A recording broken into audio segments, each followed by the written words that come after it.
কত ইমাম সাহেব 6 থেকে 7,000 হাদিয়া পাইয়া ইমাম সাহেবের গড় চালানো বড় কঠিন হয়ে যায়।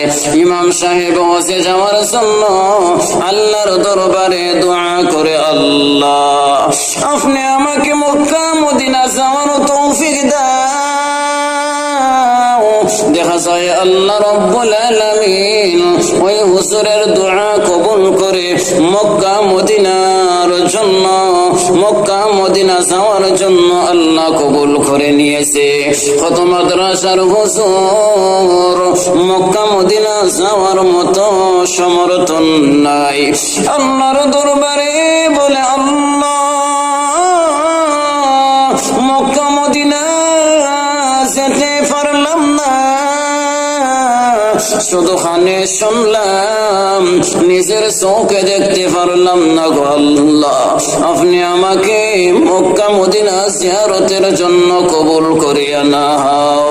ওই মাদ্রাসার হুজুর যখন আল্লাহর দরবারে খালেস নিয়তে চাওয়ার মতো চায়, আল্লাহ রাব্বুল আলামিন মাদ্রাসার হুজুরকে কাবাগর বাইতুল্লাহ শরীফ জিয়ারতের জন্য কবুল করে নিয়ে যায়।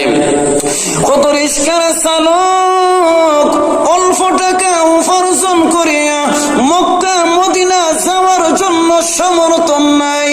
রিস্কার চালক যখন আল্লাহর দরবারে দোকান হাত উঠায়, ও মালিক কত বড় লোক হজ করিয়া চলে আসে, আমাদের সমর্থন নাই, শুধু খানে শুনি চোখে দেখতে পারি না।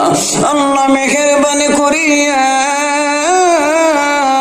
আপনি আমাকে তৌফিক দান করে দাও। আল্লাহর দরবারে রিস্কা চালকের দোয়া কবুল হয়ে যায়। কবুল হওয়ার পর ওই রিস্কার চালক মক্কা মদিনা জিয়ারতে আল্লাহ যাওয়ার জন্য তৌফিক দান করেন। কত অসহায় মানুষ হাতের মধ্যে টাকা নেই, ফ্যামিলির সবাইকে চালানো বড় কঠিন হয়ে যায়। আল্লাহর দরবারে দোয়া করে, আল্লাহ মক্কা মদিনা কত বড় লোক মানুষ মক্কা মদিনা জিয়ারত করে চলে আসে, আমরা অসহায় মানুষ আপনার দরবারে আরজি করলাম। আল্লাহ আপনার দরবারে, আল্লাহ আপনার দরবারে আমরা একটাই জীবনের চাওয়া পাওয়া